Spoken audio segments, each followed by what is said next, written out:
Assalamualaikum warahmatullahi wabarakatuh.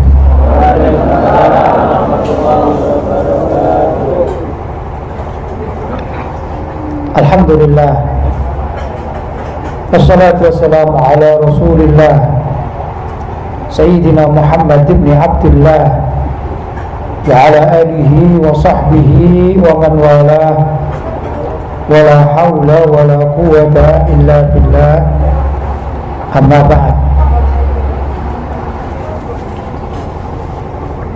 Hadratul mukarramin, ma'asyiral habaib al-fudala, ma'asyiral ulama al-kurama, bapak-bapak hadirin hadirat rahimakumullah. Dan tak lupa yang kita cintai dan kita muliakan, sahibul bait Bapak Haji Rifai sekeluarga.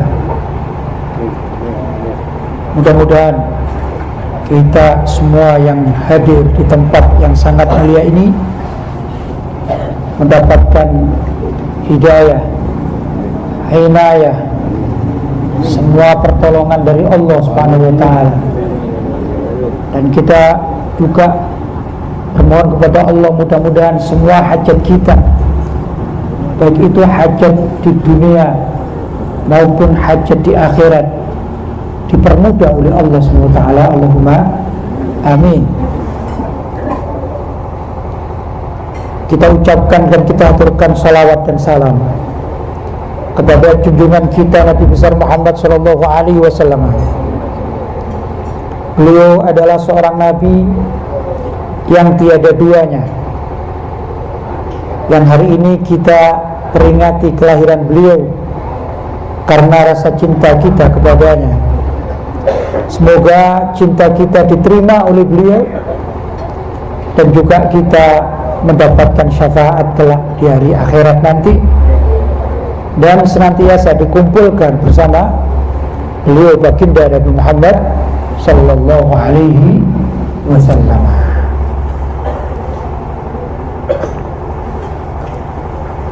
Bapak-bapak hadirin, ibu-ibu hadirat yang dirahmati oleh Allah, membicarakan peristiwa Maulid Nabi kita Muhammad sallallahu alaihi wasallam serta mengenal beliau, siapa gerangan orang yang kita peringati kelahirannya itu, membutuhkan waktu bertahun-tahun, membutuhkan suatu hal yang sangat luar biasa, pekerjaan yang tiada duanya. Kalau kita akan mengupas satu persatu tentang apa dan bagaimana yang dilakukan oleh junjungan kita Nabi besar Muhammad sallallahu alaihi wasallam. Kalau kita membuka buku-buku sejarah mulai dari yang kecil, yang ringkas, sampai sejarah yang berjilid-jilid, ini ada namanya buku sirah atau sejarah Nabi, namanya Raudatul Unuf. Itu kalau di kitabnya ini, kalau ditumpuk ini bisa sampai ya sekitar 30 cm besar, ya 30 cm, satu jengkal. Itu semuanya berbicara tentang hal-hal yang berkaitan dengan baginda Nabi Muhammad sallallahu alaihi wasallam.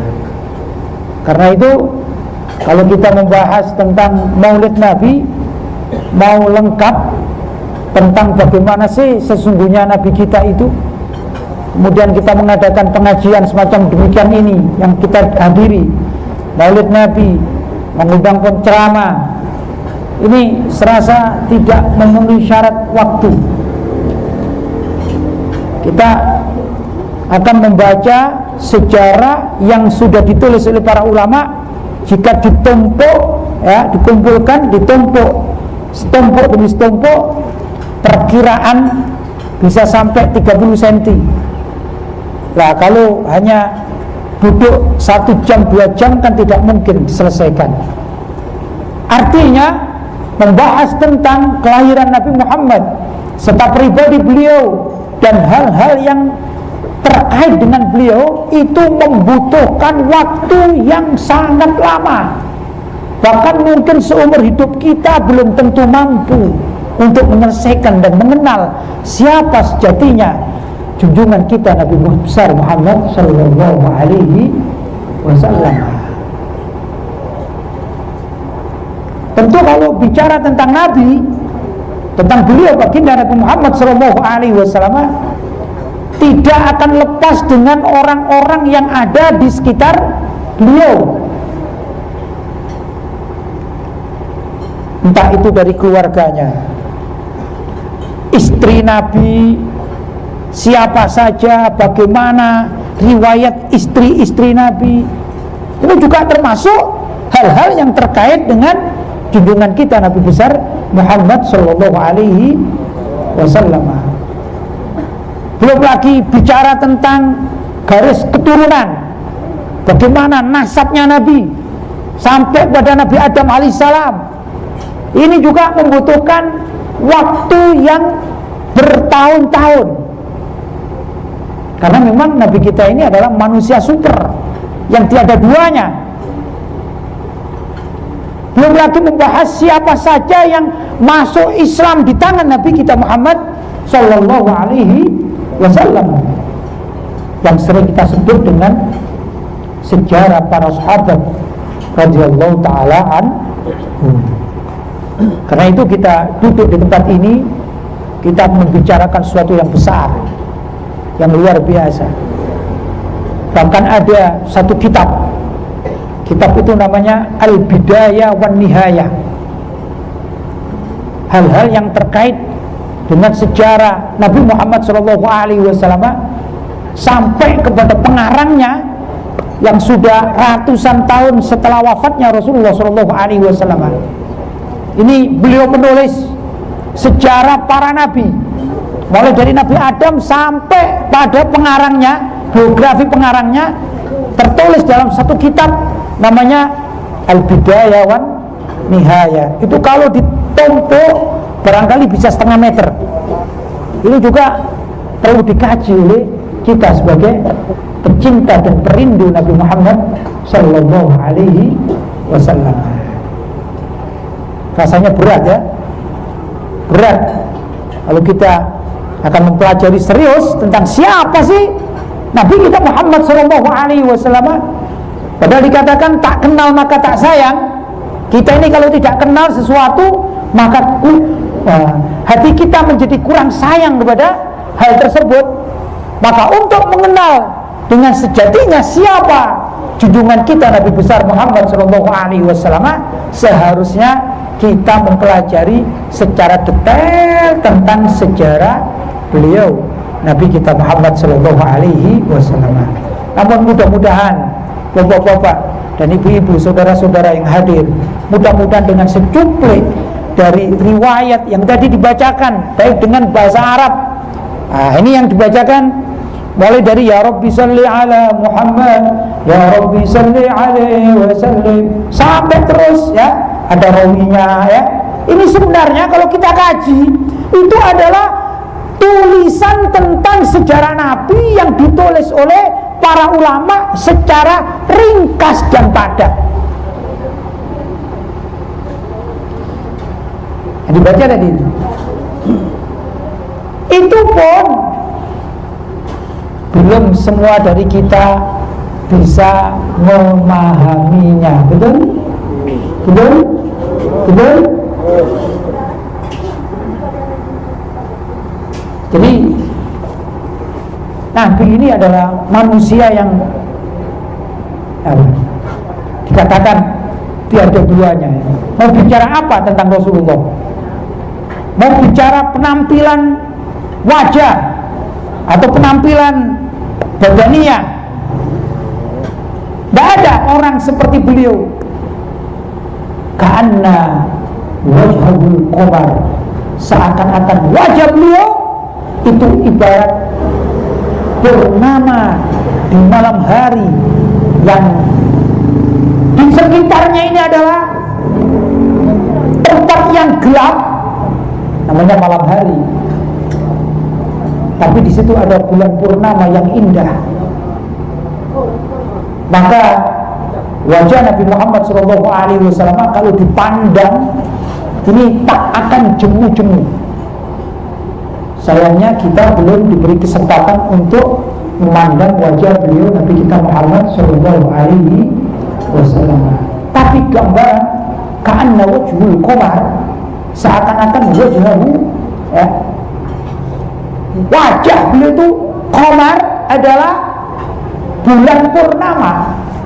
Coba kita ini setiap bulan purnama, setiap kali ada bulan purnama muncul, kemudian kita memandang bulan purnama itu, pernahkah kita bosan? Tidak akan pernah bosan. Itu gambaran wajah Nabi Muhammad Sallallahu Alaihi Wasallam. Bagaimana dengan kekuatan badan Nabi? Nabi Muhammad itu kalau berjalan,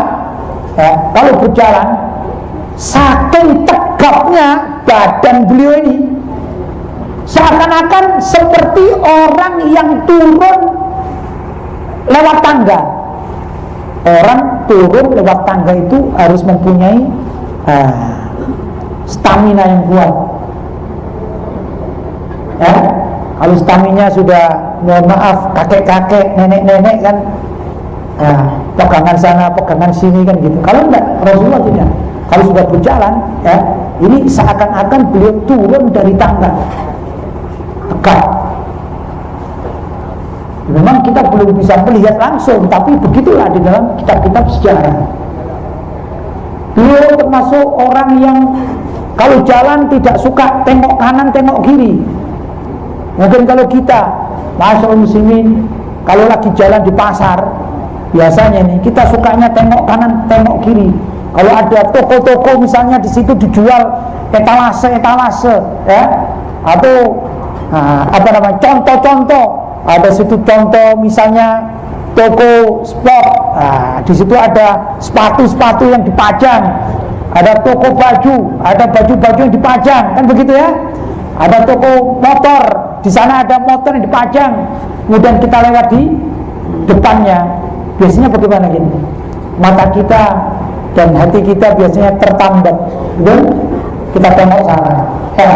Kalau ini pertokoan, di sebelah kanan toko, sebelah kiri toko, kadang-kadang kita ini kepencut, tertarik, maka mata kita melihat sana, melihat sini, ya, sehingga menghambat rencana jalan kita yang semestinya misalnya perjalanan cukup setengah jam, berhubung mata kita ini melihat kanan kiri, bisa-bisa sampai 1,5 jam belum sampai pada tujuannya, betul? Tapi diriwayatkan kalau Nabi kita tidak demikian. Nabi Muhammad SAW ini selalu alas siratul mustaqim, pada jalan yang lurus saja beliau. Tidak tengok kanan, tidak tengok kiri. Beliau sesuai dengan kepentingannya, yaitu beliau Nabi kita Muhammad SAW. Itu baru dari kebiasaan yang kecil. Alam di sekitar Nabi, kalau Nabi sudah lewat di suatu tempat, itu dalam riwayat dikatakan bahwasanya batu-batu ini pada mengucapkan salam kepada beliau. Batu-batu jalanan itu mengucapkan salam, dan sebagian mereka menggelinding untuk sujud penghormat kepada Nabi Muhammad SAW. Luar biasa, Nabi kita ini luar biasa. Banyak tentang kehebatan khalqiyah. Khalqiyah itu ya bentuk tubuh, hal-hal yang terkait dengan jasmani. Diriwayatkan juga suatu saat beliau dalam keadaan santai, gitu. Kemudian beliau ini berkumur dengan air, berkumur, ya. Setelah berkumur, gimana sih orang berkumur biasanya? Setelah berkumur diapakan? Dimuntahkan, betul? Betul? Namanya berkumur. Beda dengan minum. Kalau minum ditelan, kalau berkumur dimuntahkan. Ya, tatkala dimuntahkan oleh beliau, subhanallah, menurut para sahabat ternyata air bekas kumur Nabi itu harum ibarat minyak misik yang sangat harum, luar biasa, dan jadikan rebutan oleh para sahabat. Tentu berbeda dengan manusia-manusia yang lain. Kalau kita yang berkumur, gimana kira-kira? Ada orang berebut dengan bekas kumur kita? Ya? Bukan minyak misik lagi nih ya.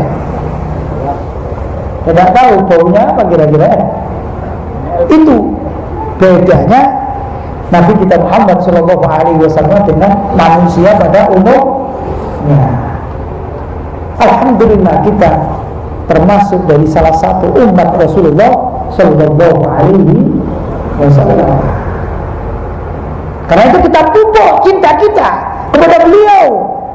Kalau kita pupuk cinta kita kepada beliau dengan sebenar-benarnya, sesuai dengan apa yang dilakukan oleh beliau, sesuai dengan apa yang dicontohkan oleh beliau, dan kita mau mempelajari siapa sih beliau Nabi kita Muhammad Sallallahu Alaihi Wasallam, sehingga nama beliau merasuk dalam dada kita, insya Allah kita tidak akan tersesat di jalan.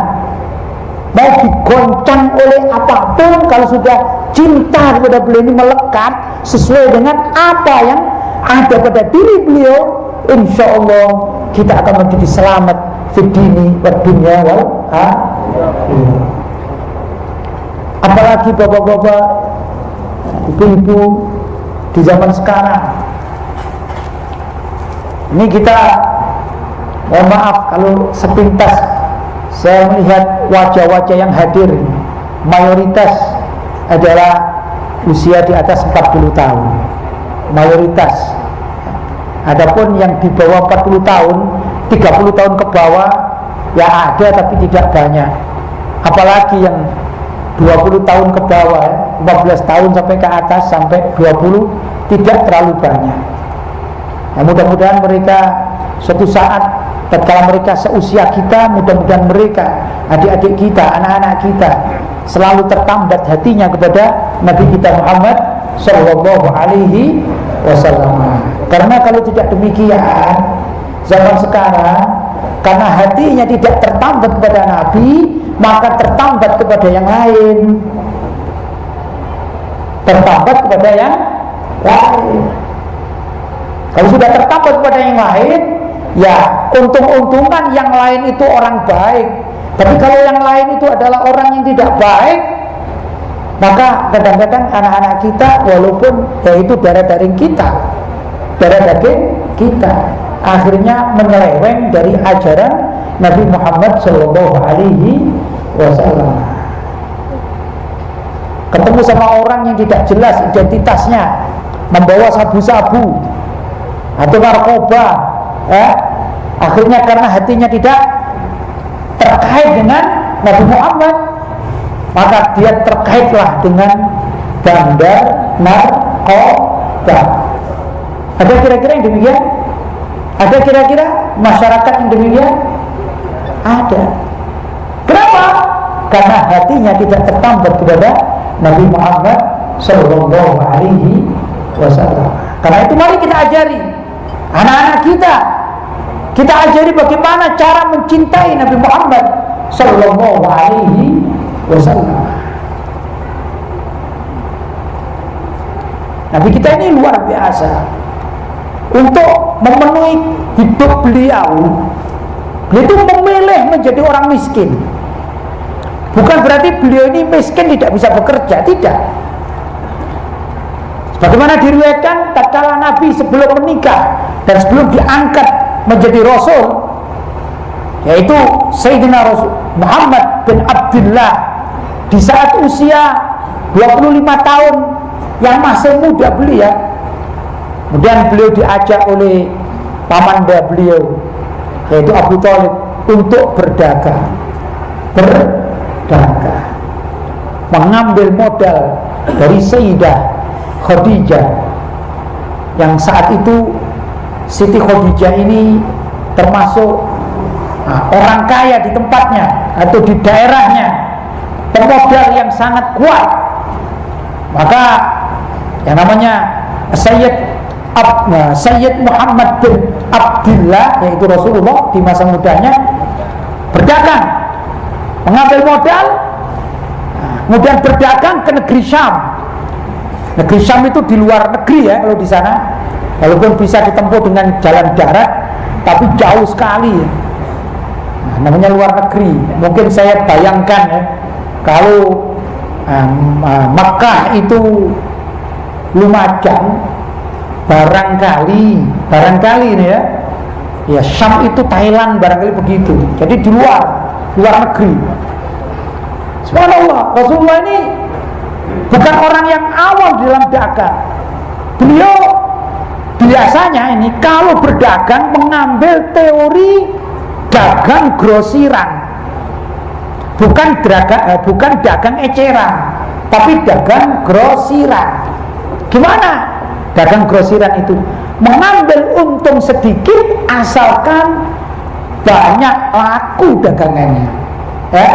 Tapi kalau sedikit yang laku ini, kalau terus menerus, maka pengecer-pengecer pun akan kalah mendapatkan rezeki. Kenyataannya kita di Indonesia, di pasar-pasar kan demikian. Biasanya toko kalau jual grosiran itu laris dagangannya dan pemiliknya semakin kaya ya dah. Sedangkan yang ngecer ini kadang-kadang mengambil keuntungan ini agak besar tapi kurang laris. Saya contohkan misalnya ini ya, mohon maaf, misalnya ini kalau saya jual eceran, pertama saya gula ya, saya gula sebut saja 2.500 misalnya ya.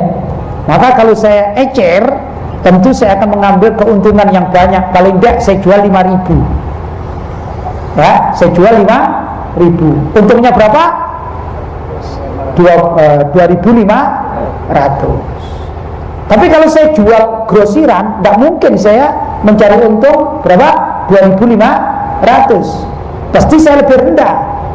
Maka kalau grosiran, satu bal belinya ya, jualannya paling tidak satu buah ini, satu bijian ini saya jual 3.500. Ngambilnya berapa? Cuma 1.000. Tapi karena masyarakat ini tahu, wah kalau beli grosiran murah, akhirnya semua datang ke toko saya. Cepat habis enggak? Cepat habis. Itu teori dagang. Maka diriwayatkan bahwa Nabi itu kalau sudah mengambil dagangan, orang-orang lain mengambil dagangan, dijual dengan harga yang standar menurut mereka eceran. Misalnya dalam perjalanan itu 1 bulan belum habis, maka Rasulullah kalau jualan setengah bulan sudah habis. Maka beliau kembali lagi pada Siti Khadijah, bawa lagi dagangan, habis lagi, demikian dan seterusnya. Itu berarti teori dagang di dalam kemampuan Rasulullah Shallallahu Alaihi Wasallam sangatlah luar biasa.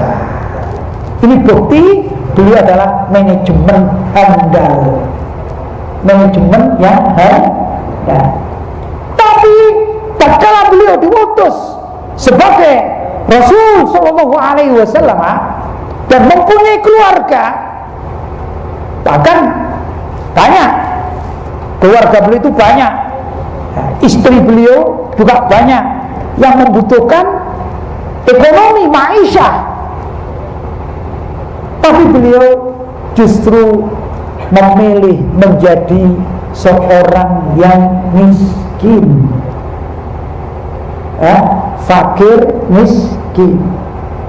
Diriwayatkan di dalam sejarah-sejarah, kadang-kadang Rasulullah Shallallahu Alaihi Wasallam itu makan ya, suatu saat beliau disuguhi oleh sang istri, yaitu Sayyidah Aisyah. Begitu beliau makan roti, beliau mengatakan, ya Aisyah, ini adalah roti yang pertama aku makan sejak 3 hari yang lampau. Aku belum sempat makan, maka aku memakan suguhan darimu. 3 hari beliau tidak makan roti, sekedar minum zam-zam, yang ringan-ringan, minum begitu. Yang dipilih oleh Nabi SAW adalah hidup miskin. Miskin bagi beliau adalah pilihan hidup luar biasa. Kenapa kok demikian?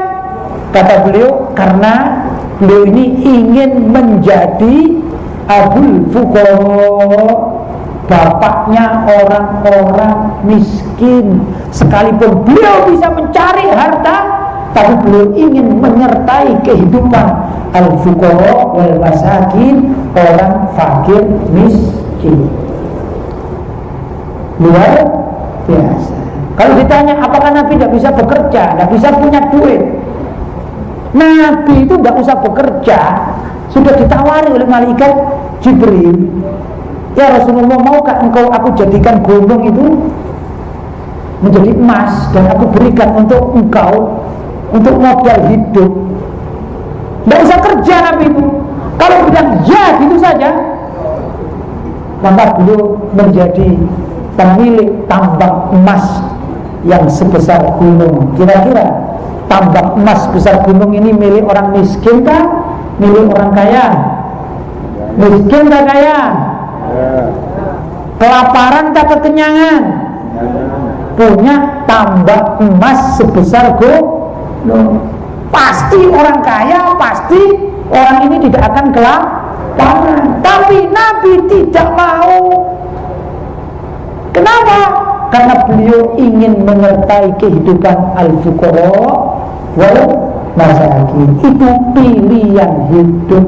Jadi Nabi yang miskin itu adalah kebanggaan kita, karena memang pilihan hidup. Tapi kalau kita miskin, kadang-kadang juga bahaya kita ini. Kadal fakru ayyakuna kufron. Seringkali kemiskinan, kefakiran itu menyebabkan seseorang menjadi kafir. Na'udzubillah min dzalik. Karena miskin, kemudian ada orang non muslim membawa supermi dan beras, disuruh pindah agama. Gara-gara miskin. Ya, ada kristenisasi misalnya, bawa beras, bawa gula, bawa mie. Kemudian anak-anaknya dikatakan, kamu kalau sekolah di tempat kami, milik mereka, SPP-nya gratis. Kadang-kadang banyak yang ikut. Betul? Di wilayah-wilayah kristenisasi terjadi demikian. Hanya gara-gara rumahnya tidak punya sertifikat, maka dikatakan oleh misionaris itu, sudahlah, mana surat-suratmu, mana KTP-mu, mana kakakmu, aku uruskan agar engkau menjadi mempunyai rumah yang bersertifikat. Syaratnya, kalau kemarin KTP-mu beragama Islam, maka harus dirubah menjadi KTP beragama ya Kristen, Hindu ya Hindu, Buddha ya Buddha, terserah dari siapa yang masuk. Ada yang demikian? Maka di sini kefakiran dan kemiskinannya justru berbahaya bagi dirinya. Kalau Nabi fakir, miskin adalah pilihan hidup. Maka kita umat Islam ya kalau bisa jangan menjadi orang fakir, ya kan? Kalaupun misalnya kita memilih hidup menjadi fakir atau miskin, boleh, asalkan meniru Nabi. Semakin fakir, semakin miskin, tapi luar biasa keimanannya, sangat luar biasa, semakin taat kepada Allah dan Rasulnya. Itu namanya fakir dan miskin adalah pilihan hidup. Pilihan hidup. Tapi kalau tidak pilihan hidup, begitu ekonominya turun, subhanallah, kadang-kadang juga tergiur, punya tanah, tidak banyak punya tanah, cuman 1000 meter persegi, tidak banyak. Ingin jual, biasanya di dusun-dusun ingin jual. Ya, saya misalkan di depan itu ada tanah, ingin jual, dijual berapa? Bahkan mungkin ini yang punya ini Pak Haji. Ya nggak sebut namanya, saya nggak kenal ya. Sebut sajalah yang di televisi itu ada namanya, saya tahu sinetron Pak Haji Muhyiddin ya. Pak Haji Muhyiddin ya. Tapi di sini kan tidak ada ya, mudah-mudahan ya. Saya cerita Pak Haji Muhyiddin aja yang di TV itu, yang tukang bubur apa naik haji ya. Nah, rupanya asik semuanya dalam film itu ya. Kenal semuanya sama Pak Haji Muhyiddin rupanya. Kenal? Kenal? Pak Haji Muhyiddin punya tanah 1000 meter. Dijual berapa Pak? 1000 meter. Berapa sini 1000 meter ya? Ya, berapa saya katakan 50 juta lah ya. Mohon maaf kalau salah ya. Sebagai contoh saja ya. Nah, ini normalnya berapa? 50 juta. Ditawar sama tetangganya, musril tetangganya. Pak, gimana kalau 45 juta Pak? Wah, jangan, 45 juta terlalu sedikit. Saya jual berapa? 50 juta. Kok ditawar 45 juta? Kemudian datang dari kota, naik, lihat ada mobil turun di situ. Wah, ini gak bagus ini. Siapa pemiliknya? Pak Haji Muhyiddin. Tukang bubur naik haji. Ditawar nih, boleh ini saya beli. Udah ngomong saya jual. Boleh saya beli 75 juta. Dijual 50 juta, ditawar 75 juta. Akan saya dirikan gereja. Gimana Pak sikap kita? Kalau kita jadi Haji Muhyiddin bagaimana Pak? Dikasih?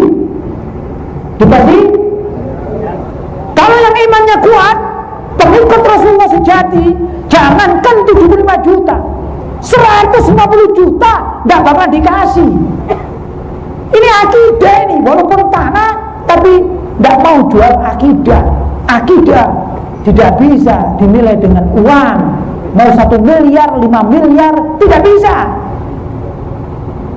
Itu mestinya demikian. Itulah umatnya Rasulullah Shallallahu Alaihi Wasallam. Tapi kalau dirayu 75 juta dikasih, daripada tetangga saya hanya ditawar 45 juta, mending ini 75 juta dikasih. Akhirnya tanah dibeli, didirikanlah gereja. Dirayu Pak, daripada anak saya tidak sekolah, sini sekolah tempat saya. Akhirnya jualan akidah. Itu miskin yang membahayakan.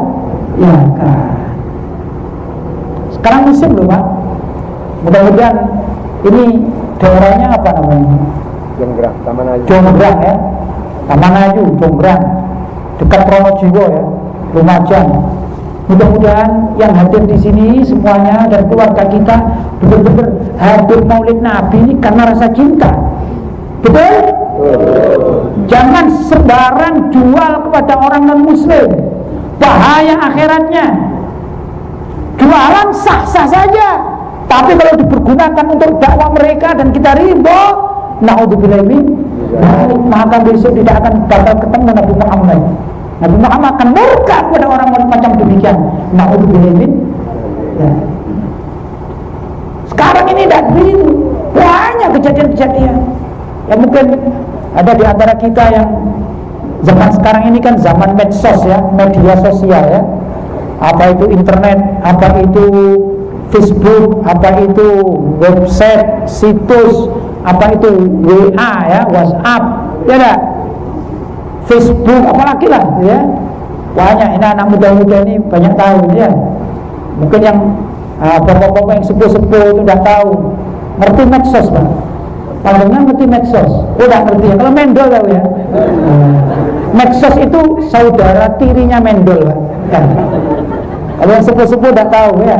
Tapi yang muda-muda sering tahu ya. Apa medsos? Oh ya, WhatsApp, kayak gitu-gitu Pak.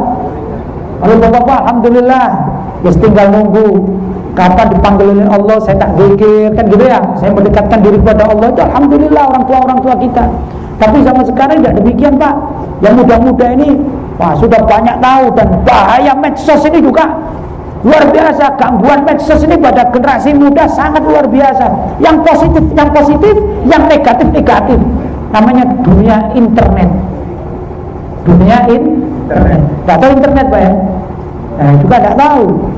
Alhamdulillah, yang penting bawa cangkul ke sawah, ya, pulang sholat, selesai. Kalau ada tahlilan diundang hadir, maulid hadir, alhamdulillah. Mudah-mudahan yang demikian ini masih selamat ya. Akhirnya dipanggil oleh Allah dalam keadaan baik. Tapi generasi berikutnya tidaklah, mengenal segala macam. Bahkan yang baru-baru ini membuat kita terenyuh. Kalau tadi saya katakan tanah dijual, ini pesantren dijual, Pak. Pesantren dijual sekarang ini. Pesantren dijual, pembelinya namanya Haritano, seorang Kristen, ya, agamanya Kristen. Beli. Jadi kiai-kiai sebagian yang memang membutuhkan duit itu digerocok duit, ada 1 miliar, ada sampai 5 miliar. Guna apa?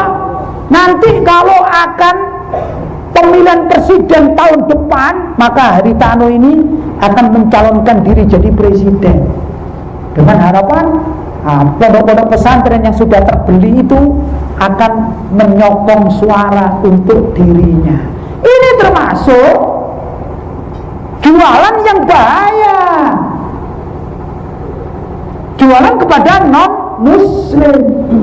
Padahal memilih pemimpin itu, kita sebagai umat Islam harus wajib memilih pemimpin yang seagama, tidak boleh memilih pemimpin non-muslim. Maka haram hukumnya Haritano dipilih menjadi seorang presiden, haram. Masalahnya ya tadi itu. Loh, kalau saya disuruh nyumbang kepada pesantren, ya paling-paling kuat 10 juta sudah banyak sumbangan itu ya. Kita suruh nyumbang pesantren 10 juta sudah banyak, apalagi perorangan. Betul?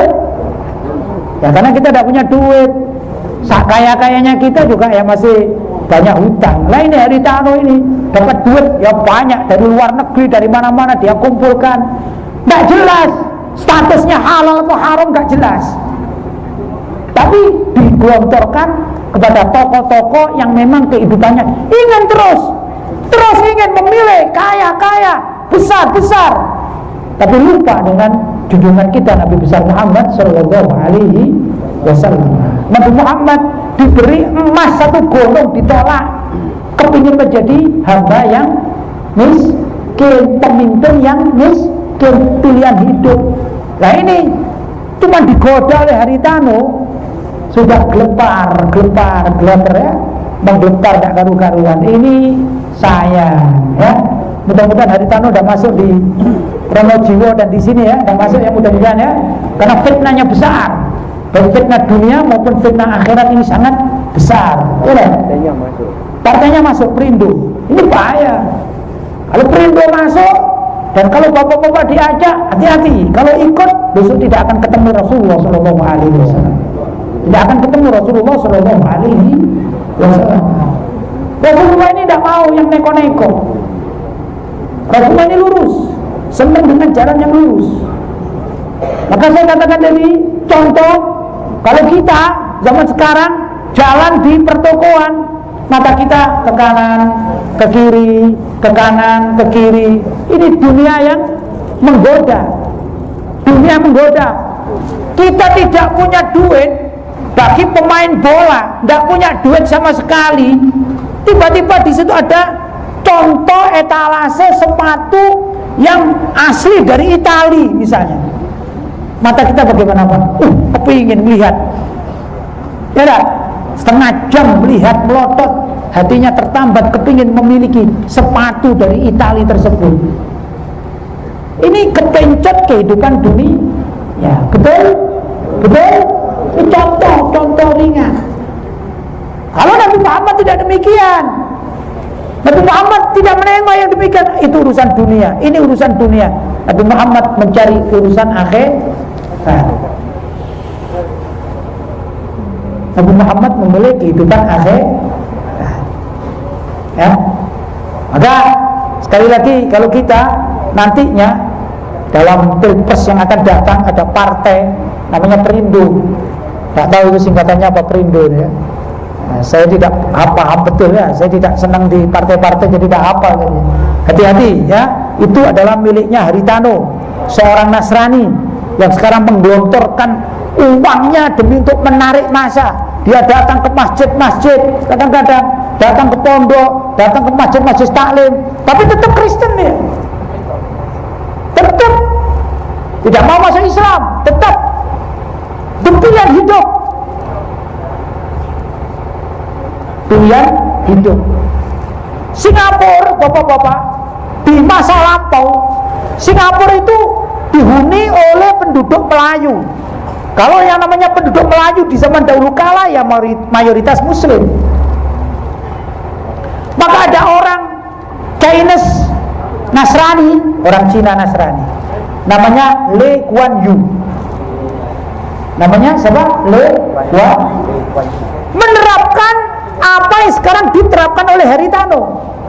Menyumbang sana, mendekat kepada tokoh-tokoh Islam, ya kan? Lama-lama orang Islam ini kepencut, tertarik. Sudah. Ya karena kehidupan umat Islam saat itu di Singapura tidak banyak berkiblat kepada kehidupan Rasulullah Shallallahu Alaihi Wasallam. Adanya adalah uang dan uang. Maka diterimalah sumbangan demi sumbangan dari Le Kuan Yew. Apa yang terjadi? Lama-lama Le Kuan Yew menjadi tokoh yang dicintai oleh masyarakatnya, bukan karena pertimbangan akidah atau agama, tidak, tapi pertimbangan dikatakan Le Kuan Yew termasuk orang yang dermawan. Akhirnya lama-lama Le Kuan Yew memasukkan etnis yang seirama dengannya, yaitu Chinese yang tidak Muslim. Nah, sekarang umat Islam di Singapura menjadi minoritas. Mayoritasnya adalah orang-orang Cina non-Muslim, dan umat Islam ngaji pun dibatasi. Hari ini kalau saya di Singapura bicara demikian ditangkap, masuk penjara, Pak. Membicarakan Le Kuan Yew, pemerintahan Singapura bagaimana, mereka non-Muslim mayoritas, ditangkap. Saya dan paling tidak Pak Haji Rifai ditangkap. Kenapa? Dia tuan rumah, mengundang tokoh yang dianggap membicarakan pemerintahan Le Kuan Yew, bisa ditangkap, Pak. Mau kita seperti itu? Mau Pak seperti itu, Pak? Ya. Mau Indonesia seperti itu? Ya. Jangan mudah-mudah hanya karena uang sedikit, ya. 1 miliar itu sedikit, Pak. Mana banyak 1 miliar dengan gunung emas yang akan diberikan kepada Nabi Muhammad SAW. Sedikit 1 miliar. Karena itu kita sebagai pecinta dan perindu Nabi Muhammad SAW, jangan jadikan harta, kedudukan, uang, dana sebagai sesuatu yang dikejar terus. Jangan. Kita bekerja yang halal, kita mencari maisha yang halal. Apapun yang kita cari dan kita dapatkan, kita syukuri. Kalau kita dijadikan orang-orang yang berhasil, alhamdulillah, sebagaimana saya dengar Pak Haji Rifai ini termasuk seorang Islam yang bekerja dan berhasil, maka hari ini membuat peringatan Maulid Nabi. Ini bagus. Berhasil dalam kerja tapi tetap ingat Maulid Nabi Muhammad SAW, termasuk rasa syukur. Betul? Tapi bagi kita yang kebetulan bekerja kok belum diberi rezeki yang banyak, kok tetap jadi orang fakir saja, jangan khawatir. Nabi kita memilih hidup miskin, dan beliau senang menjadi orang tuanya para fuqara dan masakin. Kita akan bersamai dengan beliau, Nabi kita Muhammad sallallahu alaihi wasallam. Jangan kita jual akidah. Kalau kita jual akidah, kita tidak akan ketemu dengan baginda Rasulullah sallallahu alaihi wasallam.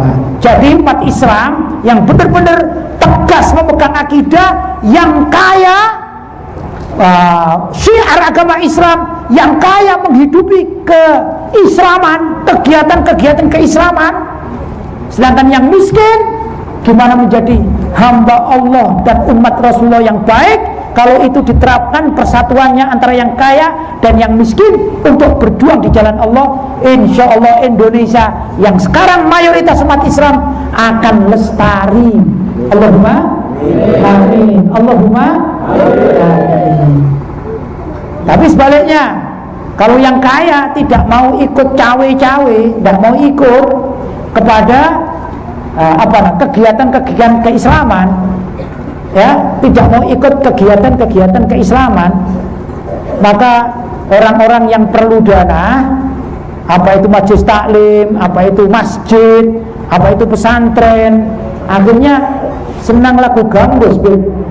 Lagunya begini, wadana wadana dana, wadana wadana dana, wadana wadana dana, yang penting terima dananya. Gitu akhirnya cari dana kemana-mana. Mau Haritano, mau Ahok, ya, mau siapa saja, yang penting dapat dana diterima. Karena apa? Muslim yang kaya tidak peduli terhadap pendidikan atau kegiatan Islam, tidak peduli. Kaya dimakan sendiri. Mobilnya beli, berapa mobilnya? 7. Apa saja? 7 ini apa yang mahal baru? Pajero-nya aja 4 misalnya. Pajero-nya 4. Terus Fortuner berapa? 3 misalnya. Ternyata musola depan reot tak dibetulin. Musola depan reot tak dibetulin. Kata tamir musola, Pak, Dok, ya sini kita mau bangun. Loh, saya ini bekerja untuk diri saya sendiri. Anda bekerja. Saya ini pagi, sore, malam tidak pernah tidur kerja. Alhamdulillah, punya mobil 7. Kata takmir musola, ya sudahlah, ini ada uang 1 miliar dari Haritano, mending ini aja diterima. Ya salam. Itu permasalahannya. Ya, yang miskin sembarangan, ya dah. Yang miskin sembarangan, yang kaya tidak mau peduli. Rusak umat Islam. Yang miskin akidahnya terbeli, yang kaya semakin pelit, tidak mau mengurusi keagamaan di tempatnya masing-masing. Jadilah maka umat Islam suatu saat akan menjadi hancur, hilang. Ya, kurang lebih Singapura akan pindah ke Indonesia. Akhirnya presidennya adalah non-muslim, pemilik saham-saham non-muslim. Semua tanah-tanah yang kecil-kecil, yang besar-besar, pakai di pedusunan-pedusunan miliknya non-muslim. Ya, punya tanah lahan. Ini Pak Haji asalnya punya lahan sawah 10 hektar, luar biasa. Ya, tapi karena kepencut, akhirnya dijual sama non-muslim. Lama-lama Pak Haji yang rumahnya bagus pun dilelang kepada orang non-muslim. Di suatu titik, ya, maka umat Islam Indonesia, warga Melayu, menjadi tamu di negeri sendiri. Bisanya cuma bikin rumah kecil itu pun digosor. Ya kayak di Jakarta digosor sama Ahok. Mau kayak begini Pak? Mau deh? Lawan kalau gitu, kalau tidak mau lawan. Jangan mau dibohong-bohongi oleh mereka. Jangan mau oleh non-muslim, jangan mau. Kita umat Islam harus kuat. Ya, maka kalau boleh saya mengadakan perjanjian paling tidak sedikit demi sedikit dengan bapak-bapak yang hadir ini. Janji tidak akan jual apapun milik kita yang berharga, khususnya tanah, kepada pihak non-muslim. Sepakat? Sepakat? Yang sepakat insya Allah akan hidup bersama Rasulullah SAW. Kita punya rumah, kita punya tanah, kita punya apa saja, kebun. Jangan sekali-kali dijual kepada pihak non-muslim. Mending gak dijual untuk anak cucu kita. Bila perlu kita tulis wasiat di rumah-rumah kita, wasiat kepada anak cucu. Jangan jual tanah apapun milik kita. Kalaupun terpaksa dijual, juallah kepada sesama muslim. Begitu. Kalau ini yang disepakati bangsa Indonesia yang muslim semua demikian, insya Allah umat Islam akan tetap lestari dan akan menjaga Indonesia ini sampai kapanpun, sampai dipanggil oleh Allah Subhanahu wa ta'ala. Tapi kalau sudah kepencut sana, tergiur sini, ya hanya karena apa? Lagu wadana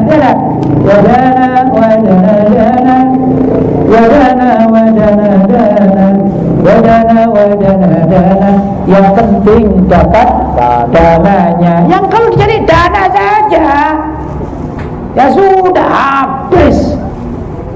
Sekarang dia menikmati, penjual akidah sekarang dia menikmati, tapi tatkala dia meninggal dunia, maka dia akan bertanggung jawab di hadapan Allah SWT, dan dia mengorbankan anak serta cucu-cucunya. Bukan sekedar dosa pada dirinya, kalau anaknya pada akhirnya ikut non-muslim, cucunya ikut non-muslim, maka si penjual akidah akan ditanya oleh Allah Subhanahu wa ta'ala, maka dia akan bertanggung jawab penuh terhadap apa yang dia lakukan dalam penjualan dan penerimaan dana-dana yang haram maupun dana-dana yang syubhat yang tidak jelas halal haramnya, karena bersumber dari orang-orang kafir. Na'udzubillah min dzalik. Sepakat tidak akan menerima dana-dana apapun dari orang kafir. Sepakat? Jangan mudah tertipu, ya? Walaupun mereka berbaju seakan-akan seperti muslim. Haritano ini kalau datang ke sini mungkin suruh ceramah ya bisa bersaingan dengan saya begini, pakaiannya bisa begitu, tapi dia tetap adalah orang kafir, musuh Allah. Yang namanya kafir itu ya musuh Allah, karena tidak beriman kepada Allah. Jelas Bapak-bapak? Mudah-mudahan maulid hari ini ya, temanya kita melestarikan akidah Islamiyah dan juga melestarikan hak milik kita, khususnya warga pribumi muslim.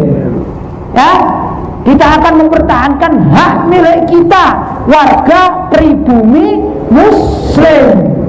Sekali lagi, kita akan melestarikan hak milik kita di negeri ini, kita sebagai pribumi muslim.